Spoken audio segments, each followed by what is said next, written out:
Bien, Monsieur le Directeur Général, merci de nous recevoir pour cette interview consacrée à l'ANSSI dans le cadre des réformes des principaux indicateurs du rapport Doing Business, dont Djibouti a réalisé cette année une performance remarquable, gagnant 17 places en passant de la 171e à la 154e place. L'ANSSI a un rôle très important dans un certain nombre de réformes, d'indicateurs. Avant de rentrer dans les vifs du sujet, je voudrais que vous nous expliquiez d'abord les bilans des activités que votre agence a réalisées quand on sait que l'ANSSI a été créée en juillet 2015, soit à peu près 2 ans jour pour jour aujourd'hui. Comme vous le savez, l'Agence nationale du système d'information a été créée en juillet 2015. Elle a pour principale mission de coordonner et animer, accompagner la réforme de l'administration dans le domaine de rapprochement de la relation numérique entre le citoyen et l'administration. Donc il s'agit de moderniser l'administration djiboutienne grâce notamment à l'usage des technologies de l'information et de la communication. Elle est née d'un projet prioritaire et ambitieux initié par son Excellence, Monsieur le Président, Monsieur Ismaël Omar Guelleh, qui ne cesse de veiller à ce que les citoyens djiboutiens puissent bénéficier des services publics de qualité, des services publics performants et efficaces. Donc, avec l'avènement des nouvelles technologies et surtout l'essor de la société de l'information, les exigences des citoyens par rapport aux services publics sont de plus en plus nombreuses. Donc il nous faut relever ce défi de modernisation et l'agence a été créée justement dans le but de répondre et de pouvoir apporter des réponses à cette problématique qui, je pense, doit aussi accompagner les grands changements économiques qu'on observe dans notre pays. Donc à ce jour, nous nous sommes fixés comme objectif prioritaire la mutualisation des ressources informatiques de l'État en construisant un centre de données hautement sécurisé et performant. Donc le data center aujourd'hui est opérationnel. Nous pouvons développer des applications ou des systèmes d'information pour l'administration et les héberger ici en local. La deuxième priorité consistait à normaliser et interconnecter les réseaux de l'administration pour que les échanges de l'administration puissent se faire de manière fluide, maîtriser aussi l'usage des bandes passantes coûteuses pour l'administration, voire réduire aussi les coûts de communication grâce notamment aux technologies de réseau qui aujourd'hui permettent de faire des gains très importants dans ce domaine. Le troisième objectif prioritaire qu'on s'était fixé concernait aussi la mise en ligne d'un portail de services publics où le citoyen puisse, à titre d'information, connaître les principales démarches administratives dans un portail en ligne. Ce portail aujourd'hui recouvre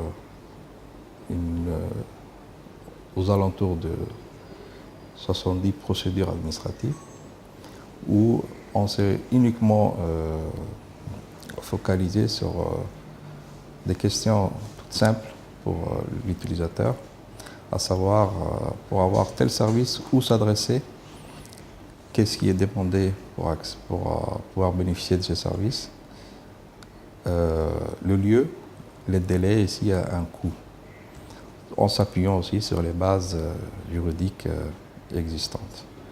Donc ce travail a été aussi finalisé. Nous comptons lancer une campagne de sensibilisation pour informer le grand public. Nous avons mis en ligne une première version dans les réseaux sociaux pour collecter un peu les feedbacks des citoyens avant de généraliser l'annonce de ce portail. Ce portail est amené aussi à être évolutif. Donc nous sommes aujourd'hui en train de préparer sa deuxième phase, à savoir l'introduction, le fait que le citoyen puisse télécharger une collecte de tous les formulaires de l'administration possible. C'est le deuxième niveau pour ce genre de service. Et demain, pourquoi pas proposer, faire des demandes à travers ce portail pour tel ou tel service. Un dernier point important aussi, concerne, je l'ai dit, surtout la sécurité de ces données. Donc nous comptons aussi, nous avons sensibilisé à travers un programme de formation l'année dernière pour l'administration. Plus d'une cinquantaine d'informaticiens de l'État ont pu bénéficier de ces formations qui ont eu pour but essentiellement de les sensibiliser sur les menaces que peuvent exister sur les applications orientées web et aussi sur les réseaux. Donc voilà en gros les principales réalisations. Nous avons aussi d'autres projets beaucoup plus ambitieux qui vont donner vraiment un grand coup d'accélérateur aux activités de l'ANSSI, mais on en reparlera. Je le disais tantôt, il y a un grand programme de réforme structurelle que notre pays s'est engagé à travers le rapport Doing Business et en partenariat avec la Banque mondiale. Il s'agit de revoir l'ensemble des indicateurs qui interviennent dans les cadres de l'amélioration du climat des affaires. Sur ces cadres, l'ANSSI est au cœur et du développement d'un certain nombre d'applications à destination de deux réformes majeures, celui de la justice et celui du registre des crédits et des garanties. Sur ces deux réformes, quel a été le rôle de l'ANSSI et qu'est-ce que vous avez réalisé comme application et comment les gens vont utiliser? Vous savez, dans le cadre de l'amélioration du climat des affaires à Djibouti, nous avons travaillé en partenariat avec l'Agence nationale de la promotion des investissements pour les accompagner techniquement sur le registre des crédits, mais aussi l'automatisation du tribunal de première instance. Donc l'ANSSI a pu apporter à la NPI l'assistance à maîtrise d'ouvrage nécessaire pour l'accomplissement et la réussite de ces deux projets. Pour le premier cas, nous avons plus joué un rôle d'assistant technique et avons servi d'interface entre la société Dogley qui a développé le système d'automatisation du tribunal de première instance et le ministère de la Justice qui était le principal bénéficiaire de cette application. Donc nous avons de concert traduit les exigences et les besoins fonctionnels en termes techniques pour faciliter le dialogue entre la société qui a développé l'outil et le principal bénéficiaire. Pour ce qui concerne le registre de crédit, nous avons, en collaboration avec la Banque centrale de Djibouti, pu mener de bout en bout cette fois le projet, c'est-à-dire de la collecte des expressions de besoins au développement de l'outil. Donc cette application dont une première version a été présentée ce jeudi aux partenaires financiers de la place, a été 100% développée en interne par les équipes de l'ANSSI. C'est une première pour l'agence. Nous en sommes très honorés et fiers. Mais normalement, il est prévu que cette version évolue à l'avenir, tienne compte des exigences ou des modifications souhaitées par les différents établissements bancaires à Djibouti qui disposent bien sûr des outils ou des systèmes qui sont propres à chacun. Donc c'était très important pour nous et c'est aussi dans le cadre des missions de l'ANSSI de veiller à ce que les systèmes d'information concourent à faciliter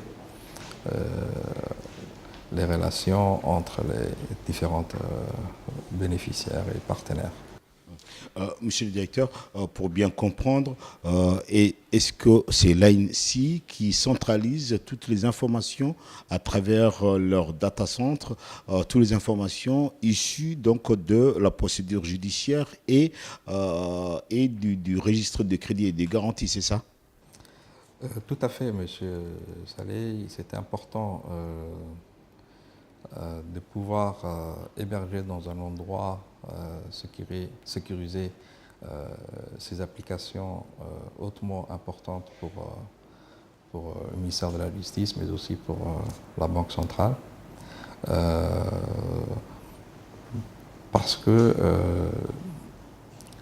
le gouvernement souhaite mutualiser, comme je l'ai dit au début, ses ressources informatiques.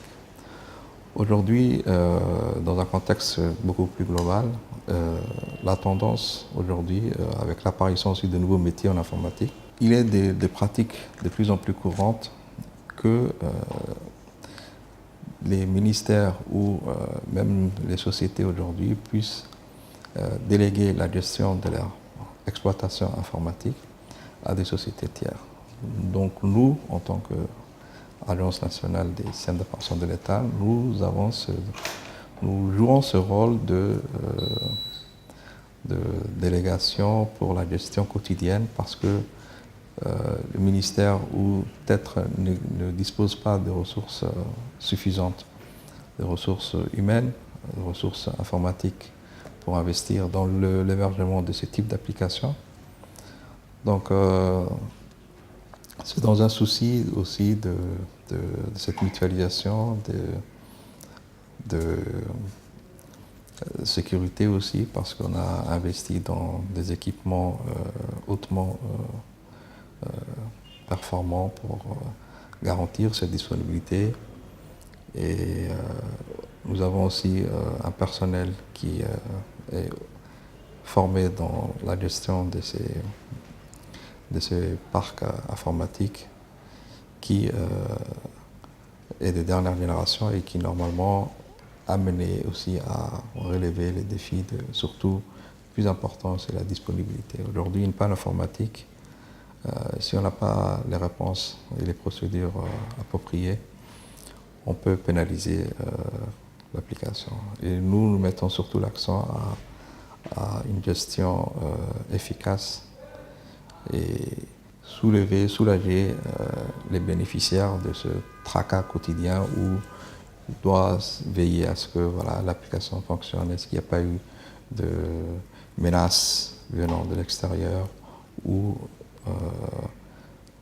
une faille matérielle. Et aujourd'hui, le centre de données dont nous disposons, que ce soit même une défaillance matérielle ou logicielle, avec les précautions de sauvegarde, de réplication de données, permet vraiment de garantir cette haute disponibilité. Alors, c'est ça ma dernière question, Monsieur Moustapha.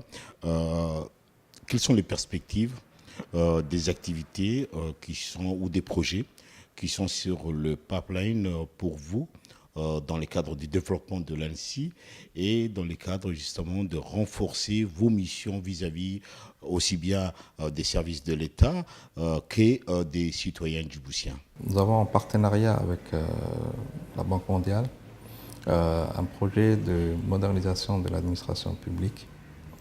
C'est un projet très ambitieux qui comprend deux grandes composantes essentielles. Une première composante qui va renforcer les fondations de l'IGOUF qu'on a bâti aujourd'hui en développant des plateformes d'interopérabilité qui va faciliter justement la communication entre les différents systèmes hétérogènes existants aujourd'hui. Renforcer aussi la cybersécurité avec le déploiement aussi de projets d'infrastructures à clé publique. Et un projet aussi ambitieux qui concerne l'identification nationale des citoyens avec l'attribution d'un numéro identifiant unique. Ce numéro pourrait être utilisé et partagé par les bases de données des différentes administrations. Et il y a aussi un renforcement institutionnel dans cette composante. Deuxième composante concerne essentiellement à moderniser l'administration fiscale et douanière.